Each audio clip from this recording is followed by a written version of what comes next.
Boa tarde, pessoal. Hoje a gente vai falar sobre um dos casos mais explosivos da política brasileira neste momento. O nome é Daniel Vorcaro. O empresário que controla o Banco Master, que está foragido, que financiou o filme bolsonarista com dinheiro desviado, que mandou grana para fundo nos Estados Unidos ligado ao advogado de Eduardo Bolsonaro. Esse mesmo Vorcaro agora está em negociação para uma delação premiada. E nessa proposta de colaboração, ele citou um ministro do governo Lula, Alexandre Silveira, o ministro de Minas e Energia. A informação foi revelada pela colunista Malu Gaspar, do jornal O Globo. E é aqui que o caso fica ainda mais interessante, porque Vorcaro não é só um empresário em apuros.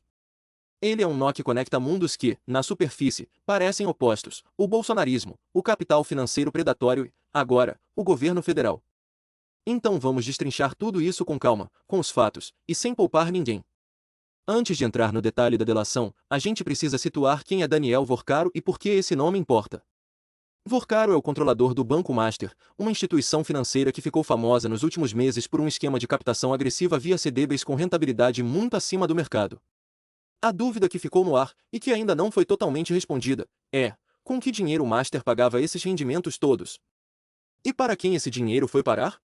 O caso foi acompanhado de perto porque o FGC, o Fundo Garantidor de Crédito, chegou a ser acionado numa eventual liquidação. Ou seja, o contribuinte, o trabalhador que nunca ouviu falar de CDB na vida, poderia acabar arcando com o rombo de uma instituição que servia a interesses políticos. Mas o problema de Vorcaro não para no banco. Ele está no centro de pelo menos 3 investigações paralelas que se entrecruzam. E é esse mapa que a gente vai montar agora. A primeira investigação é o caso da Dark Horse. O Intercept Brasil publicou com exclusividade planilhas e comprovantes bancários que mostram como Vorcaro enviou dinheiro para os Estados Unidos, para um fundo ligado a um advogado de Eduardo Bolsonaro, com o objetivo de financiar o filme Dark Horse, aquele documentário bolsonarista que foi lançado para tentar reverter a narrativa sobre o 8 de janeiro e sobre a derrota de Bolsonaro nas eleições. Não estamos falando de suposição. São planilhas. São comprovantes bancários. Documentos. O Intercept os publicou. E o mais revelador é que o próprio Vorcaro, segundo o Intercept, tratou esse pagamento como prioridade máxima, e isso aconteceu após cobranças de Flávio Bolsonaro. Isso mesmo, Flávio Bolsonaro, senador, filho do ex-presidente, aparece nessa história cobrando que o dinheiro para o filme saísse logo.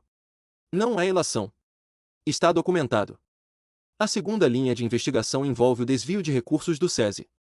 Uma ONG ligada a Karina Ferreira da Gama, que é a produtora do filme Dark Horse, desviou verbas públicas do Serviço Social da Indústria em 7 estados brasileiros e no Distrito Federal. Quem revelou isso foi a CGU, a Controladoria Geral da União. Ou seja, dinheiro que deveria servir a trabalhadores da indústria foi sugado por uma rede que, no final das contas, estava produzindo propaganda política para a família Bolsonaro. E quando a polícia foi checar uma das empresas ligadas a esse esquema, encontrou uma clínica de acupuntura funcionando dentro da sede. Acupuntura. Parece piada, mas é o que o Diário do Centro do Mundo reportou. É o Brasil real, dinheiro público desviado para fantasmas jurídicos que mal existem na prática. Agora vamos ao ponto mais novo e mais delicado: a delação. Vorcaro está em negociação para um acordo de colaboração premiada. E nessa proposta ele citou Alexandre Silveira, ministro de Minas e Energia do governo Lula.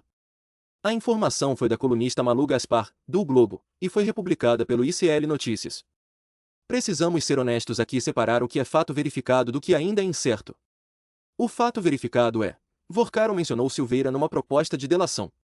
O que ainda não está claro, e o que a gente não vai inventar, é o teor exato dessa menção. Citar um nome numa proposta de colaboração não significa automaticamente que aquela pessoa cometeu o crime. Pode ser contexto, pode ser testemunho, pode ser acusação direta. Isso ainda não está público. O que a gente sabe é que Alexandre Silveira é um nome politicamente relevante dentro do governo Lula. É um ministro do PL de Minas Gerais, sim, o mesmo PL de Bolsonaro. Faz parte daquela engenharia de coalizão que o governo federal montou para ter maioria no Congresso. E se Vorcaro, que tem vínculos documentados com o universo bolsonarista, citou esse ministro em sua delação, há uma questão que se coloca naturalmente: qual era a relação entre eles? Aqui é onde a gente precisa fazer o que a grande imprensa raramente faz: analisar os enquadramentos. Quando o Globo publica que Vorcaro citou um ministro de Lula, o efeito imediato na percepção pública é de que o governo Lula está envolvido num escândalo. E pode estar, a gente não vai descartar isso. Mas vamos olhar o que o Globo não destaca com a mesma ênfase: Vorcaro é um empresário que financiou com dinheiro desviado um filme de propaganda para a família Bolsonaro, que enviou recursos internacionais para fundo ligado ao advogado de Eduardo Bolsonaro. cujos sócios e parceiros desviaram dinheiro do SESI. Essas informações aparecem no Intercept. Não aparecem com a mesma força no Globo. Por quê? Porque o Globo tem interesse em enfraquecer o governo Lula, isso é um fato político. Não é conspiração, é estrutura.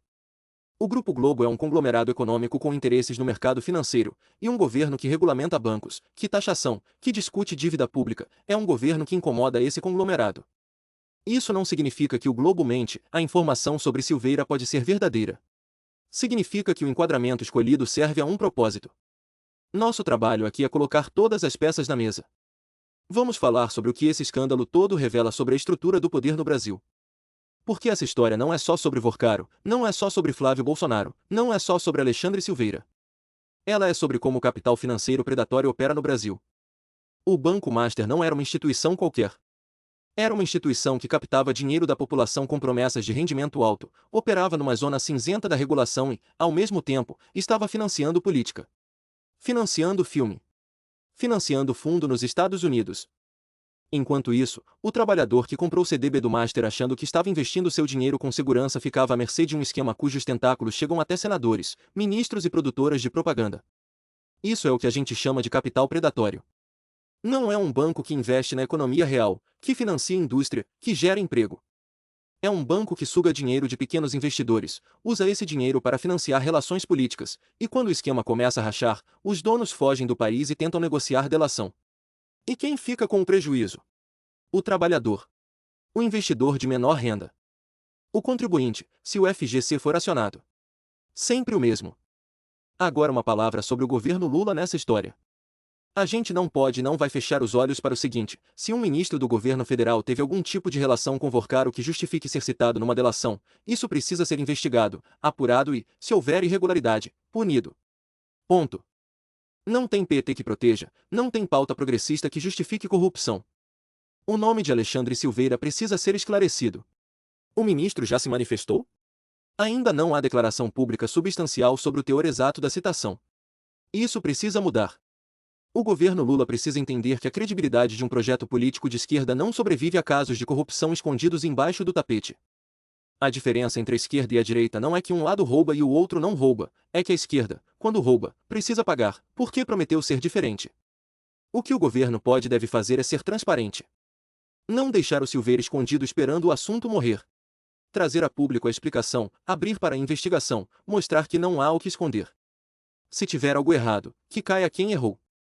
Se não tiver, que a transparência fale por si. Vamos fechar com o que tudo isso significa na prática para quem acompanha a política no Brasil. O caso Vorcaro é uma daquelas histórias que revelam o que a gente já sabe, mas que precisa ver documentado para acreditar. No Brasil, o dinheiro não tem ideologia. O mesmo empresário que financia filme bolsonarista pode ter relação com ministro petista.